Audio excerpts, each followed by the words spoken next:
Thank you for joining us for this discussion on the state of homelessness in the Treasure Valley. I'm Rachel Spacek, local government reporter for the Idaho Statesman. In our Idaho Statesman series, Affording Boise, we talked to dozens of people struggling in Boise's high rent market, some of whom are on the brink of homelessness. One thing became clear in that series: as housing prices rise, so does the risk of homelessness. To address this critical issue that affects us all, we put together this panel to understand the state of homelessness in the Treasure Valley. Is our homeless population made up of people priced out of their homes and apartments? Are they mostly transplants to the valley? What is the age range of the valley's homeless population? Our panelists are Stephanie Day, Executive Director of Catch, a social service agency that helps Ada and Canyon County families get back on their feet. She's also the current chairwoman of the executive committee of Our Path Home Connect and Outreach, a housing first initiative for Ada County. We have Jody Peterson-Steigers, Executive Director of Interfaith Sanctuary, a nonprofit Boise homeless shelter that is moving to a larger location in West Boise. And we have Reverend Bill Roscoe, Executive Director of Boise Rescue Mission, which operates faith-based homeless programs and shelters in Ada and Canyon counties. So we'll start with a couple questions that I have. We will start with Stephanie on this one, go to Jody, and then Reverend Bill to talk about what your organizations are doing to assist homeless people in the Valley. Great. Thank you so much, Rachel. So Catch is a local grassroots nonprofit that was founded in 2006, and our whole purpose is to try to end homelessness in the Treasure Valley. So we support the shelter systems in helping folks that are staying in a shelter or who are unsheltered, staying in their car or outdoors, to get back into housing and to stabilize in housing so that they don't re-enter the system. Hi, thank you so much, Rachel. Interfaith Sanctuary is a low barrier shelter here in Boise. We currently operate out of 2 buildings due to the pandemic. So we have an emergency shelter that serves single men and women, and then we have a hotel shelter where we focus on families with children, seniors, and our most medically fragile. And the key for us is to create stability and safety while someone's experiencing their homelessness, wrapping around services and offering them everything they need to stabilize while working in partnership with all the other agencies, including Catch, to hopefully get them into permanent housing.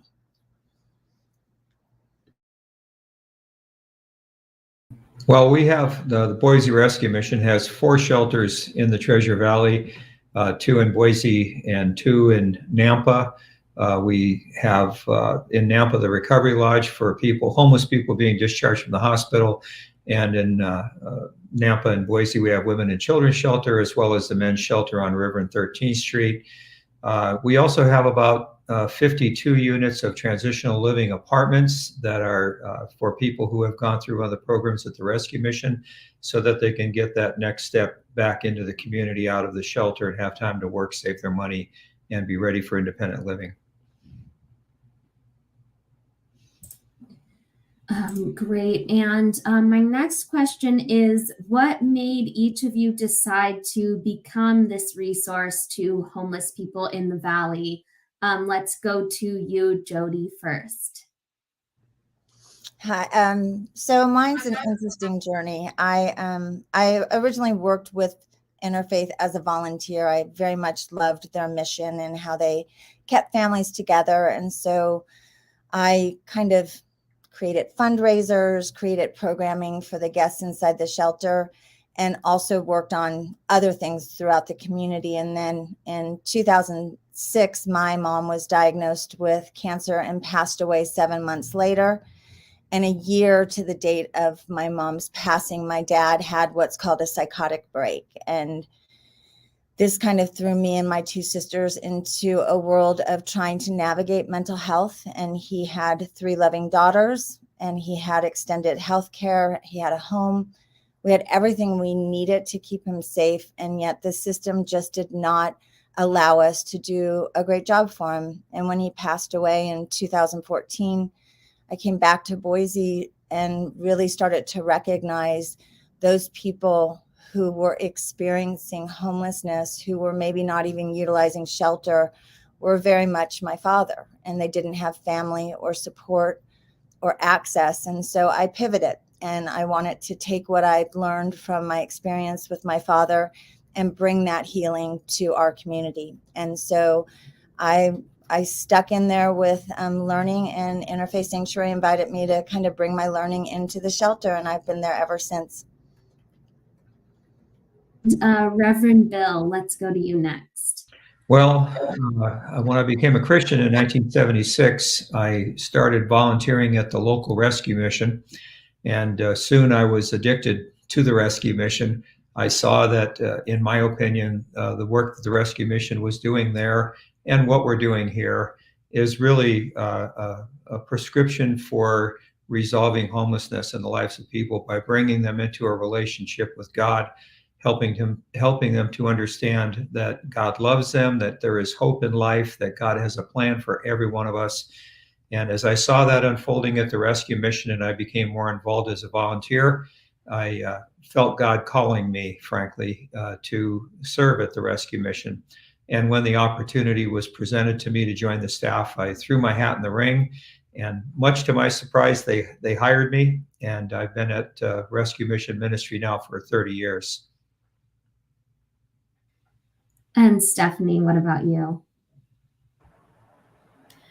Yeah, so I was raised, my father really instilled in me a desire to serve the community and to support folks. So I was kind of raised helping out with the Special Olympics. I worked in group homes when I was in high school for folks that couldn't live independently, to help them be supported and to integrate into the community. And I've always just been really driven by helping. Like, it's just a thing that brings me joy. And I would say homelessness specifically, I'm a social worker by trade.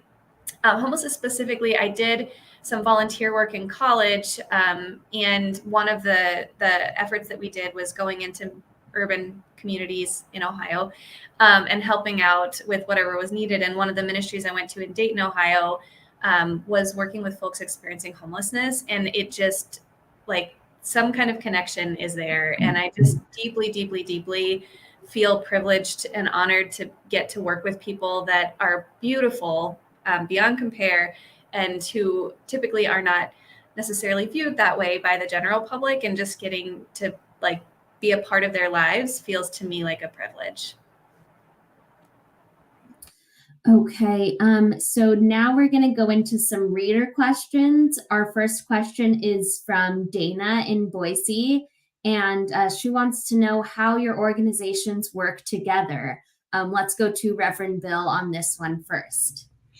Well, since I've been in Boise, which is now 20 years, I have said again and again, and will always say, that it is one of the most collaborative communities that I've ever been a part of. And so we, the Boise Rescue Mission, are connected to just about every agency in the state of Idaho, but particularly in the Treasure Valley, that has anything to do with serving people and helping people in any way. And so we've been connected with Jody and folks at Interfaith since the inception of Interfaith. We've worked with Catch and still do. We're connected to the Salvation Army, the Idaho Food Bank. And then you talk about the legal system with probation and parole, with the Public Defender's Office, Prosecutor's Office, Veterans Affairs. Collaboration is really at the front of our minds. And anytime that we can partner up with someone and work together, we want to do that, because it takes more than one agency or one group of people to solve the problems that people are experiencing in our community. Stephanie, how does Catch work with the two organizations and others in the Valley? Yeah. So the cool thing about a system is that all of us kind of have a niche and, like, our area of expertise, and it really does take a village to end homelessness. So our role in the system is to help. We house our Path Home Connect, which is the entry point into all homelessness services for Ada County and now for Region 3 as well. And So we help streamline the process for folks entering the system to help them figure out which of these organizations do I go to, what do I qualify for? And then we also try to bring the partners together once a week, once every other week, to discuss clients that we're all serving collaboratively so that we're working in tandem to really help the client have a smooth process through the system. And then we also have housing programs that, again, support the shelter systems and folks that are unsheltered to get back into housing and provide support services and rental assistance temporarily until they're able to stabilize and then graduate and pay their own rent and utilities. So that's kind of the role that we play, working with all of the different partners, because every single partner is necessary to really wrap the supports around folks that they need. Awesome. And Jody, what about you? Well, obviously, ditto. We have always been collaborators with the Boise Rescue Mission and with Catch. I think what has been really profound is that collaboration and what it looks like as we've navigated the pandemic together. And also we're experiencing this increase in homelessness together. And so for Reverend Bill and myself, we are a low barrier shelter, and they provide another great system of shelter. And together we have to kind of figure out how we can fill the gap for not enough certain beds. And so we oftentimes work together if we are at capacity to be able to safely move someone over to the other shelters so we can make sure anyone who's looking to be inside safe and sheltered has a bed. And then with Catch, anyone who enters into our system immediately goes through coordinated entry, which is under Catch's umbrella, to ensure that we're working on housing immediately for them. The wait list is long, the access is difficult, but we still want to start that process for them.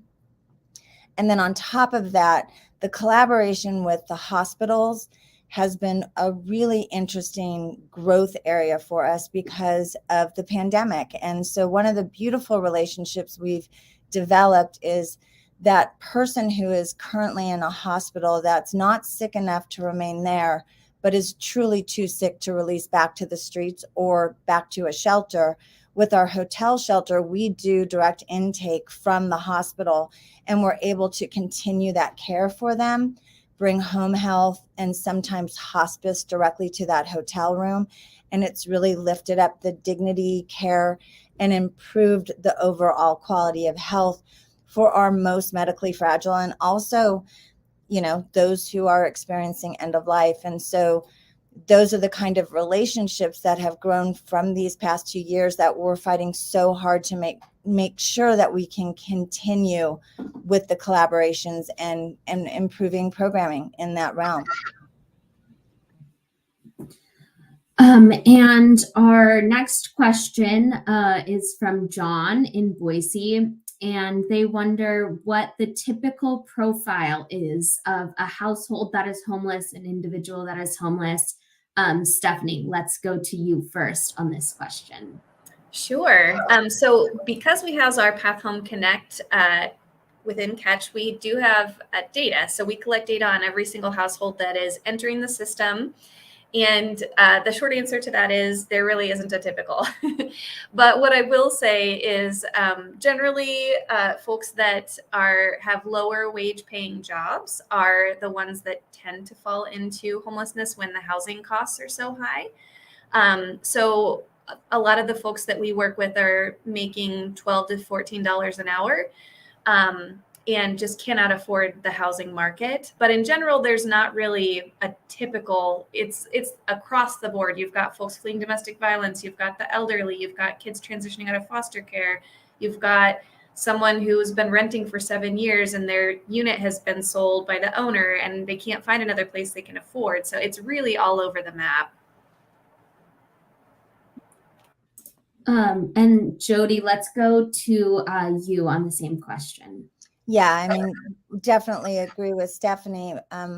What we are seeing more of within our system is with the lack of assisted care beds and the risk for senior citizens who were living on fixed incomes, and now they've been displaced from their housing. And so It is across the board, but I will say the greatest concern for us is how do we serve the more elderly population that really need a higher level of care, and they're being forced to experience homelessness for the first time.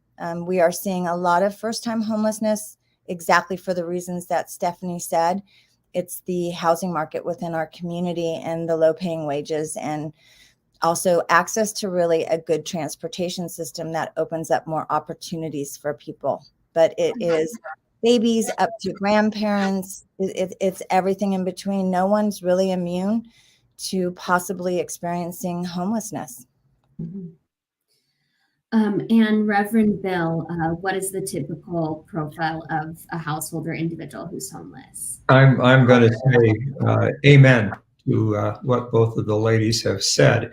However, there are commonalities that we see in people coming to the shelters, and probably the most significant common characteristic is people who are, for a variety of reasons, disconnected from any kind of family or social support network in their own lives and in their own communities.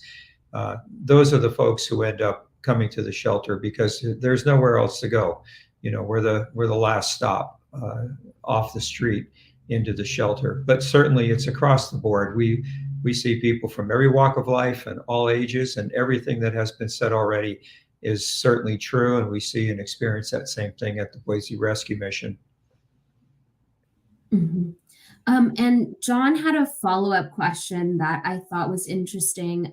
They wanted to know, how long does it take for a household to find suitable housing if their lease expires or rental increases exceed their budget? So that length of time. Jody, let's go to you first. It's not a good answer because of the lack of access. The waiting lists are 2 to 4 years. We work with Catch and with the voucher programs, and also work really diligently to try and identify private property management companies, rentals that are friends of ours, things like that, because there's such a demand and there's just such a limited opportunity in this particular state. It is not a requirement, obviously, for people to accept the vouchers. And so part of the goal of the work that Our Path Home does is to really do outreach and try and find more developers, more property owners, more property management companies who are willing to open up units to increase capacity and allow us to reduce these wait lists and really find housing sooner. Reverend Bill, do you have an idea of how long it might take people typically? A long time. And, you know, it varies case to case, but Jody pretty much hit the nail on the head. All the wait lists are long. And so that's why the Rescue Mission has developed our own transitional living program, so that people in the shelter who have accomplished the goals assigned in the shelter. In other words, they've gone through the recovery program, they're clean and sober, they've been in job search and they found work, they're saving their money, but there's nowhere to go after that. So we have our own transitional living program. It works on a sliding scale. And this way we can move people out of the shelter faster than what they could if they were depending on outside resources. And while they're in transitional living, then they have the opportunity to continue to save their money, build up their credit score, and keep looking around and finding available units.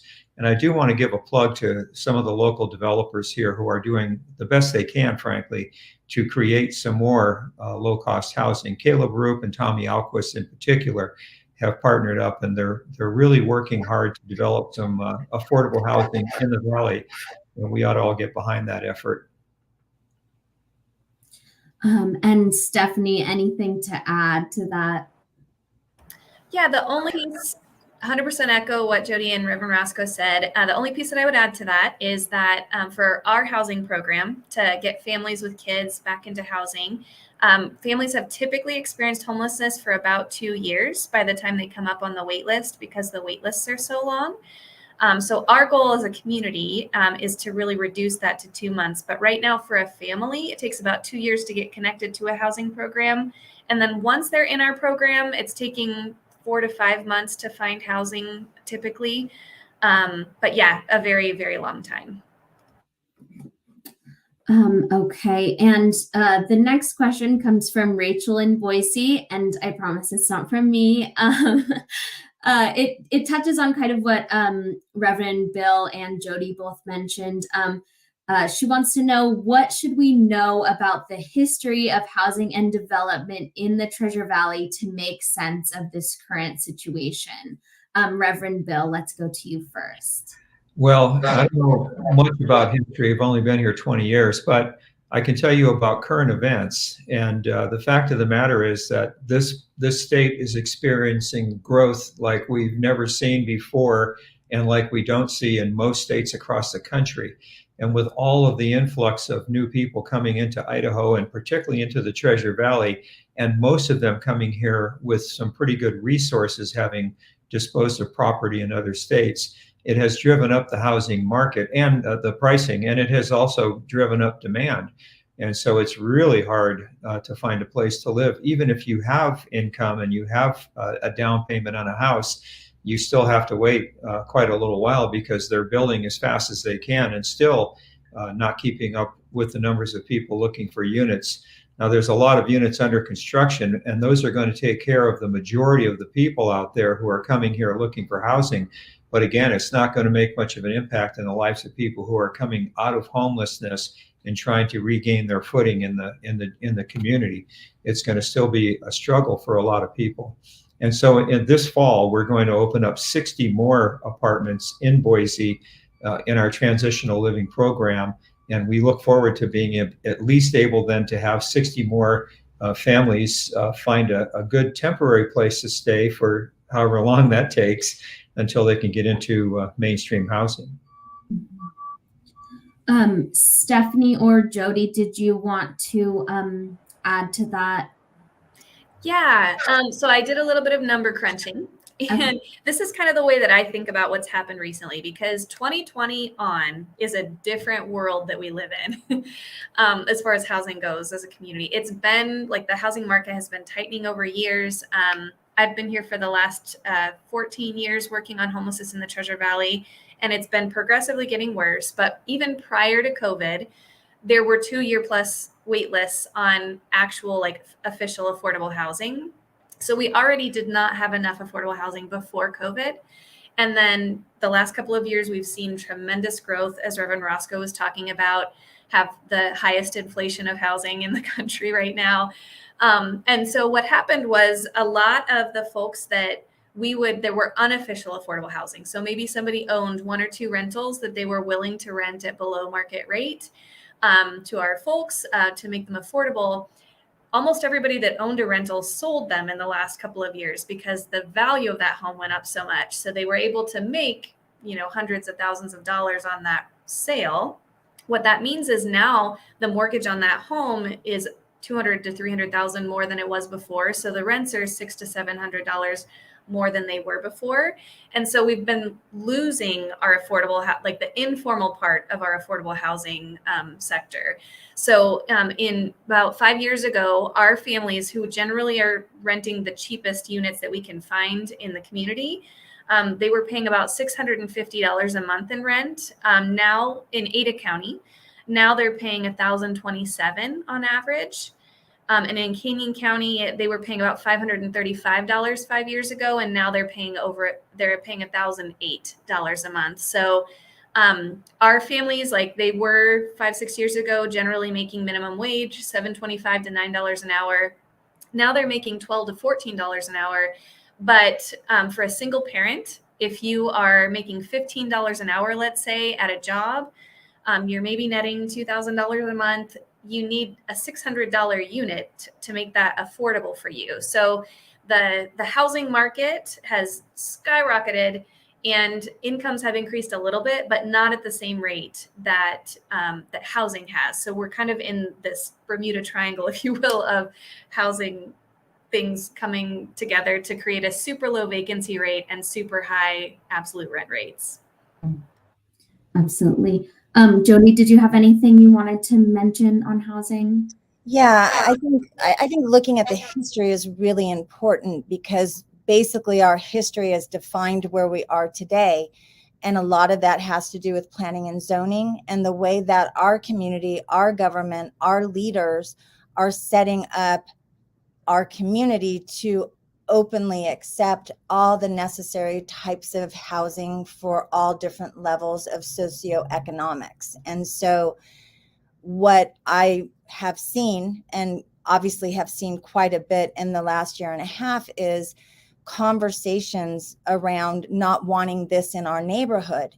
And those conversations are really dangerous to the ability to manage the need within a community for people who are experiencing homelessness or are losing their housing. So I think if you look at communities who are doing a little bit better, it's because they created kind of mapping in neighborhoods, which basically said each of us has a responsibility to effectively be part of the solution. And in order to do that, each of our neighborhoods has to be willing to take on some of the different responsibilities, and saying no to every affordable housing project and a shelter that needs a bigger home, and allowing the innovative tiny houses and things like that. That's where the conversation needs to go in order for us to work with Caleb and to work with Tommy Almquist, because they have the solution. We just have to make sure that they're welcomed into the areas in which these projects can kind of raise up. And so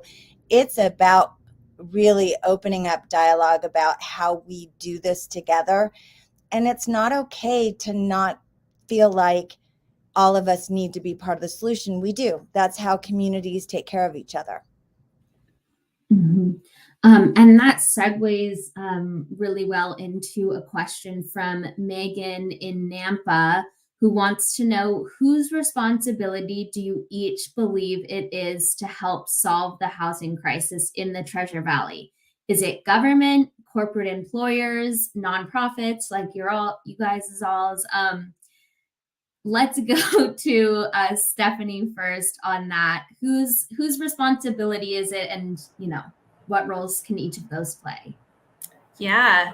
Well, I believe everybody kind of has different thoughts about this, but the reality is homelessness and housing are such complicated, complex issues that we all have to be at the table. It's got to be public. It's got to be private. It has to be all of us coming together and creating the will to move forward together, because the good news is, like, we have the resources to fix our current situation. It's not crazy out of control. It's manageable.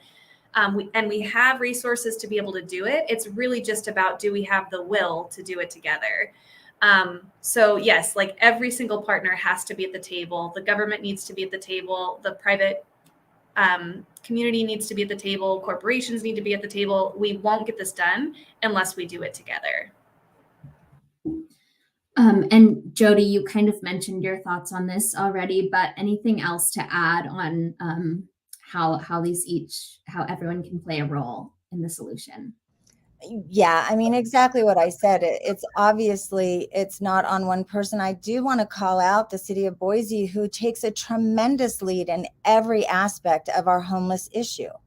And we have a county and we have a state that's not very accountable to our homeless situation. And so I think that private public partnership, I think really looking across the board at what other solutions are there. Transportation is a key part of this conversation as well. If we can't get people to affordable jobs and affordable housing, they're stuck. And so it's on all of us to be a part of the solution for sure. Mm-hmm. Reverend Bill, I'm going to ask you our next question, which is from Tina of Star, and they want to know, what can regular people do to help homeless people in the Treasure Valley? Well, that's a really good question, and I'm glad it's being asked, and I'm glad I get a chance to address it, because I think the most important thing that fellow citizens in the Valley can do is support agencies like ours and those of us on this conversation today, and others that are doing the work. In our case, the Boise Rescue Mission does not receive any government funding. And so all of the things that we're doing, the multitude of programs, the facilities, the staff, the vehicles, all that we do is funded through the generosity of people in the Valley, through non-governmental grants and churches, civic clubs, and things like that. So I encourage everybody to take a look around the community and see who's doing the work, and then come alongside. And if you don't have money to give, then you have time. Perhaps you can give your time. If you have good used clothing and shoes and furniture and things like that, we certainly are interested in taking those things and then distributing them out into the community and using them in our shelters and all of the transitional apartments and things that we have. And of course, advocate. Step up and be counted, and speak out on behalf of agencies and ministries like ours that are doing the work to help people and keep people from falling through the cracks, so to speak. I think there's a lot to do, and the whole community can be involved in that. And the government, has a role too. But in our case, we don't receive any government funds. But wouldn't it be great? Let's speak to Jody. Wouldn't it be great to have support when we're going to build a new building? Maybe waive some fees, maybe building permit fees, maybe planning and zoning fees. There are things that everyone in the community, including government, could do to make things better. Absolutely. Stephanie, did you have anything to add to the question of what can those of us regular people do? Yeah, Reverend Roscoe's answer was great. I would add to that, I really feel like perception is what shapes our responses as a community. And like less than 1% of us, maybe that will increase over time. So maybe 1% of us will experience homelessness personally. And so if we don't have that lived experience, it can be really easy to misunderstand or create ideas about something, or to even fear something that we don't understand ourselves. And so I just really encourage people to like stretch yourself and get to know people that are different than you, and connect with us and help us get you connected to folks that are experiencing homelessness, so that you can maybe see a side of it and understand it in a different way. I will say, like when I started, and I would assume this is true of everybody that starts in this work, you think that you understand homelessness. You think that it's simple. You think that you get people. And then you get into the work and you meet people and you realize, oh my gosh, this is so complicated. And every single person is struggling in their own way. And it's so much deeper and so much more complicated than we understand. So I would say just like educating ourselves, have us over to talk to a circle of friends, like whatever it is that would be of interest to you. But I think we could really shift the tide if we could change the public perception about people experiencing homelessness. Absolutely. And Jody, anything that you wanted to add to that about how people can help? Yeah, I mean, I think there's so many different and great ways you can help. I think maybe the first step, like Stephanie said, is to really help. I think you truly need to understand. And so coming into our shelters, volunteering, meeting these guests, and overcoming the fear and the idea about who makes up a homeless population is a huge step in being part of the solution. And the one thing I can tell you again and again is the volunteers that come into our shelter and think that they're going to help our guests end up being such great teachers to them, and the love and connection that they experience, and also the reveal of who, like, for example, lives in our shelter, their talent, their courage. We have artists and authors and musicians, and they lift everyone up, and getting to know them on a different level. And fear that I hear the most is about, we don't want to end up like Seattle. We don't want to end up like Portland. Well, the reason why we don't look like that is because of the connectivity of the agencies within our community. We have done a beautiful job of really making sure that we are creating space and shelter and working on innovative plans to help get people housed. But as this pressure is on the system, we have to do more. And like, I think there's two great ways to get engaged. Well, actually, I'm going to say three. One, volunteer. Come and meet the guests. Come and learn about the people who make up our homeless population, because they are amazing human beings. Two, advocate. anytime you see that someone's trying to do something that's going to lift up those without homes, if it's a affordable housing, if it's a tiny house, whatever it is, show up at City Hall when it's being addressed by P&Z, because you have to advocate love and support. There's more energy on the other side. When someone doesn't want it there, they're going to show up and they're going to organize. But if you want it there because you believe in it, but you're like, I'm good, I totally support this, bring your support right there in front of commissioners and city councils and anyone else who needs to hear it. And then the third thing, it's a program that's going through the city of Boise right now, where they're piloting a program for AUDs. So if you have an interest in providing your property to build one of these tiny homes to help create more affordable housing, right now you can sign up through that. And I believe it's right through the City of Boise website. But I think if you really want to step in and be engaged, that's a really wonderful opportunity as well. So those are my thoughts. Yeah, and I'm also going to go to you again, Jody, on this one. Bina wants to know what the most significant short-term need is to help improve the state of homelessness in our community. You know, we talk about housing, we did a whole series on housing, but, you know, I think this question really targets, you know, that short-term need. You know, it's going to take a while to get housing up to where we need it to be. So any ideas on how to address the short-term need? I think I may have to be a little self-centered here and say that Interfaith Sanctuary is taking on a very big project by increasing our space in our shelter on State Street.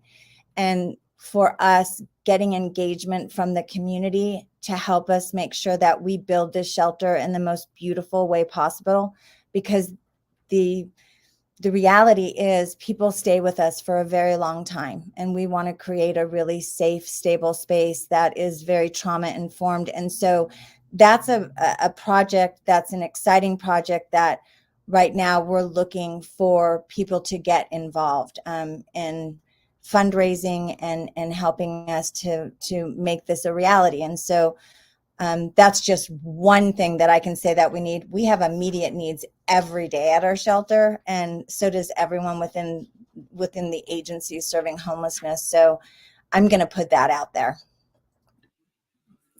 Absolutely. And Reverend Bill, do you have anything that you want to add to, you know, what the significant short-term need is? Well, you know, we have capacity at the rescue mission. We have a lot of beds. We have a lot of room. We always make accommodation for people, regardless of the beds being full or not. We have big dining rooms and meeting rooms, and we have very adequate bedding that we can put in on the floor. People sleep on mats. So we have a lot of capacity in beds, and we have a lot of capacity once the beds are filled. And as I've mentioned, we do have transitional units available. We have 50-something apartments available now. They're all full, and we're building 60 more. And like Jody said, it takes money to do this stuff. And we're in a capital campaign to finish off the Sunrise Manor on Curtis Road, where we will have 60 more apartments. And that's the reason we're doing this, is because when people have to wait 2 years to get on a list and wait another 4 or 5 months to get into a place, maybe, we have to do more as private organizations to fill the gap and give people a good place to live. The shelters are not a bad place in terms of being safe and clean and heated and cooled and well managed, but it's still a shelter, and it's tough on people living in a shelter for a long time. I think it's a part of this community's responsibility to encourage and support efforts to build more low-cost housing and give people more opportunities. Mm-hmm. I'm going to go to the next question from Bonnie in Boise, who wants to know if you could speak briefly about what efforts have been successful here so far, and you know what you guys have been watching happening in other cities or states that might succeed here. Stephanie, let's go to you. Yeah. So the good news, again, is that we have a lot of really brilliant, passionate people in our community that are working on this. So we've had some real huge successes the last couple of years, launching New Path Community Housing, which was a 40-bed apartment complex designed for the highest need folks in the community with the most serious mental health and physical health issues. And it's very supportive. They have a cross-disciplinary team that supports the tenants that live there. It's been hugely successful. Valor Point, which is a similar project for veterans. And then I think I can say this live. As a community, we've been working on a campaign to end family homelessness by 2026. And it's kind of live, kind of not live. But basically, trying to house families as quickly as we can, as many as we can, as quickly as we can over the next 6 years, to shrink that time that it takes for families from 2 years on the wait list to 2 months, really like kind of decrease the backlog of people that are experiencing homelessness. And so as part of that, we've been exploring dedicated units with partners like Pacific Companies, and Northwest Real Estate Capital Corp, and a few others that have just signed on. And so what that means is that a developer is dedicating an existing unit or a future unit that they could rent at market rate. They're dedicating it to a family that is exiting homelessness at a rate that the family can actually afford. And it stays that way as long as the household lives there. So that's been a huge part of the strategy, if you will, that we are working on locally to try to address the shortage of housing. Quick follow-up on that. Stephanie, that's on a case-by-case basis, the pricing, the rents on those, it's by family, what they can afford. So this is maybe more wonky than you want to go. But if you really want to know what the rates are, you can Google HUD fair market rent rates. And there's a specific rate that's set per unit that HUD considers to be a fair market rent rate that's affordable. So those are the rent rates that the developers are willing to lower their rents to. And those rates are generally 3 years behind. So they're usually still pretty high for our families.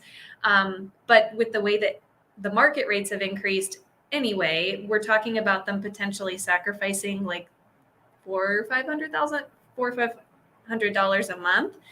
So it's that HUD fair market rent rates that the dedicated units reduce to. Okay. And Jody, anything you want to mention about programs that have been successful here, helping people get out of homelessness, or things you've noticed in other places that you think could work here?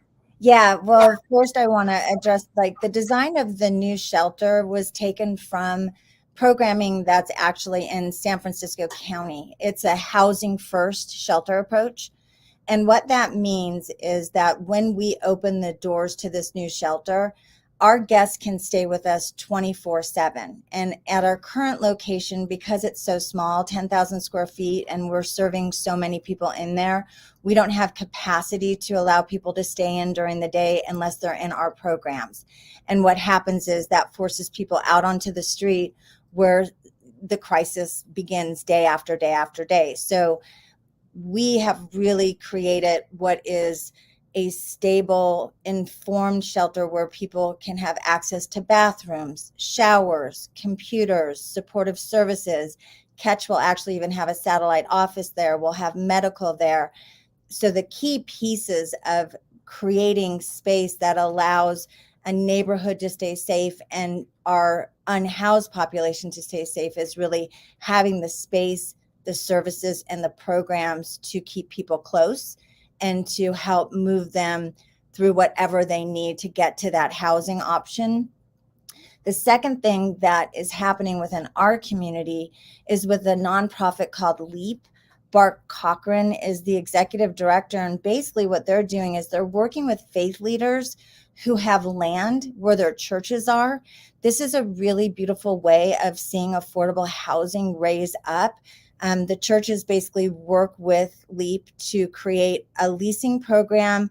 I can't go into the deep details about it, but Collister Church right now just broke ground and are building 2 affordable housing units on that land and is supported through church congregation. And so I think this is really a new and innovative thing that can help a lot, because from what I understand, our faith community has a lot of land that could actually help keep costs down to get more housing. Mhm. Absolutely. And Reverend Bill, do you have anything that you want to mention as far as programs that have been successful? Any inspiration the Boise Rescue Mission has gotten from other places on programming? Well, we have had a drug and alcohol recovery program for people, homeless people who come to our shelters, and helping people to find sobriety and then helping them to get back into the mainstream has always been one of our primary goals. You know, if you look at the issues of homelessness, especially chronic homelessness, you'll find that the people in the situation are chemically dependent alcoholic or mentally ill, or a combination of those two things. And we've recognized that for a long, long time across the country. And so we have an in-house mental health care program as well as our drug and alcohol recovery program, so that people can get sober, get the help that they need, get into treatment for their mental illness, and be prepared then to move into the mainstream again, back into the community.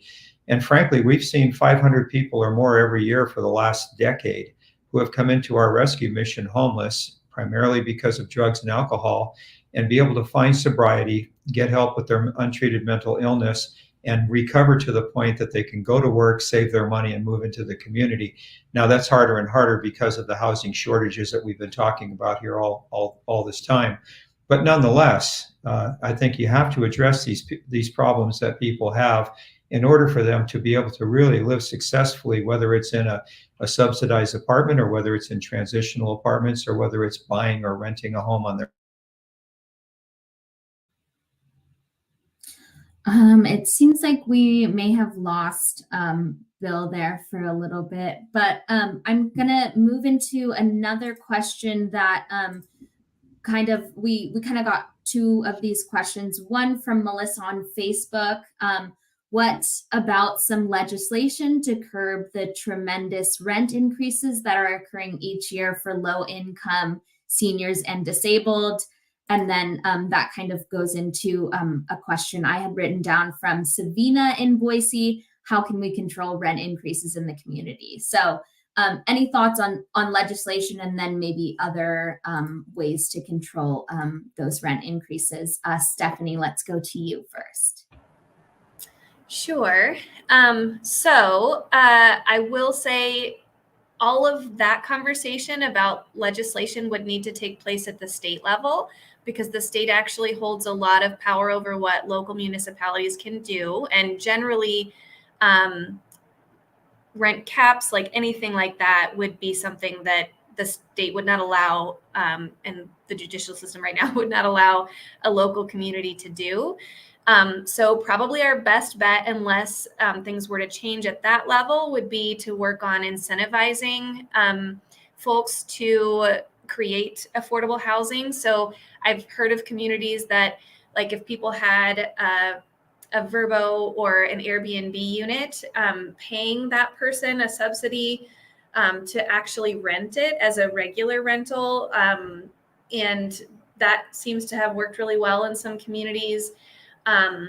So like creating incentives for folks that own rentals to make them rentals and make them affordable, and or creating a broader subsidy program for rent. So there's been conversation at the national level about universalizing the Section 8 program, so that basically a Section 8 voucher enables a household to pay 30% of their income towards a unit, which is generally what's recommended, so that you're not rent burdened and you're going to hopefully be able to pay all of your bills and balance your finances.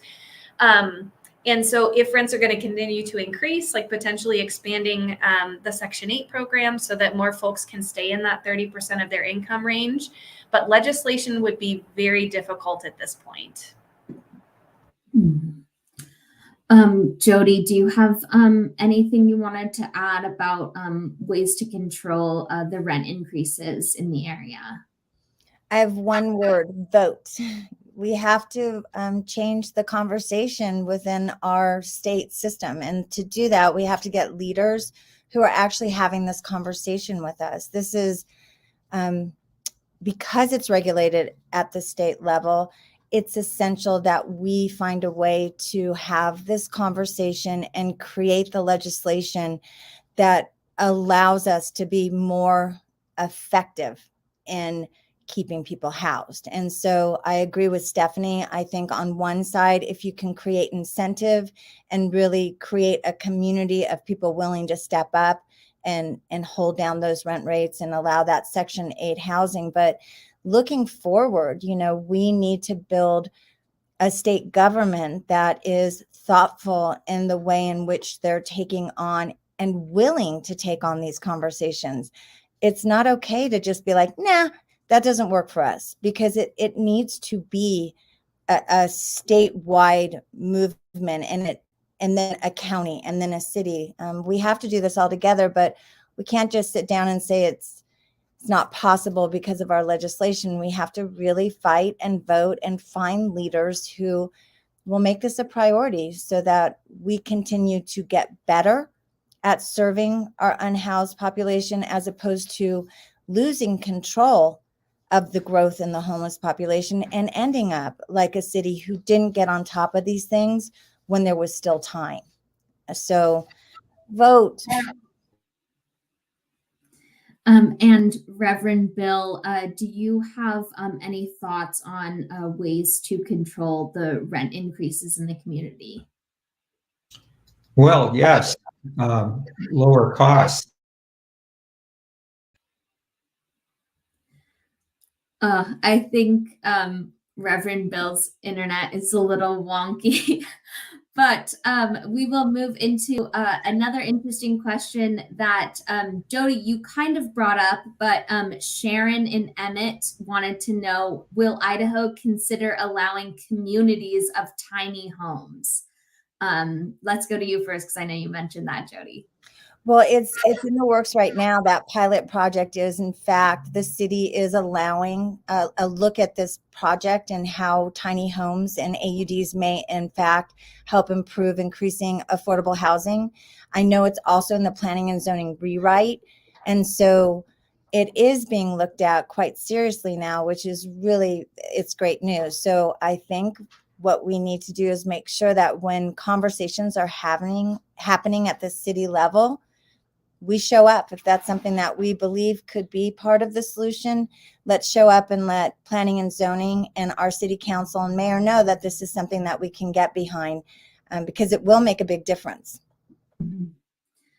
Stephanie, did you have anything you wanted to add about communities of tiny homes? And then we can even open this up to other innovative methods of housing people.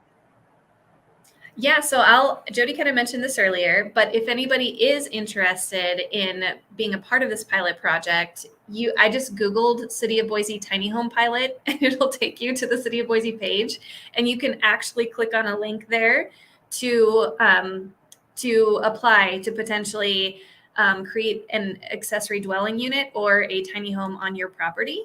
So really, really excited to see what comes out of this. It's a pilot to kind of just try it out for a while and see what happens and how it affects things. So a really exciting opportunity for folks. I've also heard of, and I don't know a ton about this, but I've heard of like co-op funding of affordable housing. So where you have a bunch of folks privately invest in an affordable housing complex. So I think that there are a lot of creative ideas out there. When we're talking more with the adult only households and families, but we try to figure out if we can like find a room to rent for somebody, or try to match people if they want a roommate, if they can't afford rent on their own and they want a roommate, how do we match people that would be successful at sharing an apartment space? So we do try to get creative. But yeah, those are just some ideas that are out there. Mm-hmm. Absolutely. And I know we've mentioned that the waiting list for getting into homes, and there are people out there who might prefer not to wait in a shelter to get a home. So I'm wondering if maybe we could go to each of you, what is being offered to people who aren't necessarily in a shelter right now and are kind of on their own? Reverend Bill, let's try you. Well, I'll speak quickly because my computer keeps giving me trouble here. I think that first thing I would say is I want to encourage anyone who's experiencing homelessness and living in a dangerous situation to come check out the shelter. Okay. Don't believe everything you hear on the street about how bad it is to live at the Boise Rescue Mission. Come down and see for yourself how it is to live at the Boise Rescue Mission, because we do have 2-man rooms, 2 women rooms at our women and children's shelter. Our kids are treated really well. The programs available there will help people recover from homelessness. And it's not a nightmare to stay at the Boise Rescue Mission. And I want people to know that. And then again, we're going to do transitional living in as much as we can. I think going back to the last question, I don't believe in rent control. I don't think that that's a fair thing in a capitalist society, and that's what we are. I think that cities and counties, municipalities could do more to incentivize the construction of low-cost units, and they ought to do that through tax credits, through other waiving of fees and things like that. There's a lot that can be done, and at the Rescue Mission, we're doing everything that we know to do in order to make people safe and comfortable and give them the tools that they need to recover from homelessness. Okay, Jody, let's go to you about what's being offered to people who prefer not to be sheltered or are unable.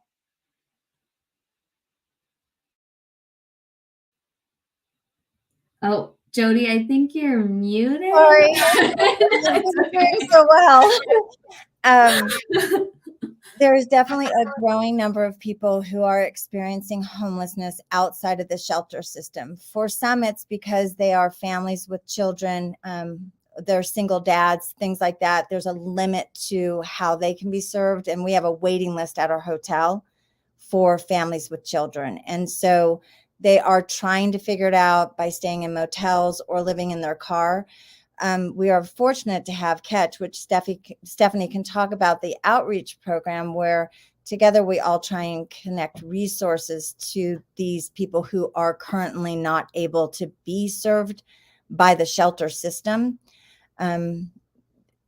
We can all do the best we can, but quite honestly, there's not a bed for every single person who's experiencing homelessness that they will necessarily qualify for, or just because due to other reasons, a shelter is not, it's not an easy setting for them. And so that outreach and being able to create connection and provide resources wherever they're at is something that our community is working harder to be better at. And I think with Catch and our Boise Police Department, quite honestly, our bike unit, they're doing a really good job of trying to hold them up until we can find a way to shelter them. Mm-hmm. Okay, and Stephanie, let's go to you to wrap up this question. What's being offered to people who might be on that family shelter waiting list or might not fit in that shelter setting? Yeah, so as Jody said, we have seen a huge increase in the number of folks living in vehicles and outdoors. And so we, through some funding by the city of Boise and through a federal grant that we have, we've launched a street outreach program. And that outreach is really targeted at folks who are generally disconnected from the system. So they're not accessing services through the shelters. And some folks, like, it's about building relationship and trust because maybe they've experienced some trauma in the past and they're not comfortable. And so it's really about like building that relationship and trust to get them to the point where they will stay in the shelter. But for the most part, it is just helping them, meeting them where they're at and helping them connect to resources there. So helping them get food stamps and a phone so that they can apply for work and different things like that. So there's not a lot of like shelter options outside of the emergency shelters for folks, but we do have mobile services that go out to folks and meet them where they are. And as Jody mentioned, we work really closely with the Boise Police Department, with the hospitals. And if anyone knows of someone that is currently unsheltered and they're not connected to resources, you can always call the Housing Crisis Hotline and let us know about that. And we'll go out and find them and talk to them. And that number is 208-336-HOME. which is 4663. Perfect. I was just going to ask you if you could say that phone number. So thank you guys so much, everyone who joined us today, and to our panel. We hope that we were able to shed some light on homelessness in the Valley. And thank you so much again to our panelists for your expertise. I'm Rachel Spacek, government reporter for The Statesman, and you can support our coverage about affordable housing, homelessness, and other key issues that concern us all by subscribing to The Statesman. Thank you all for participating.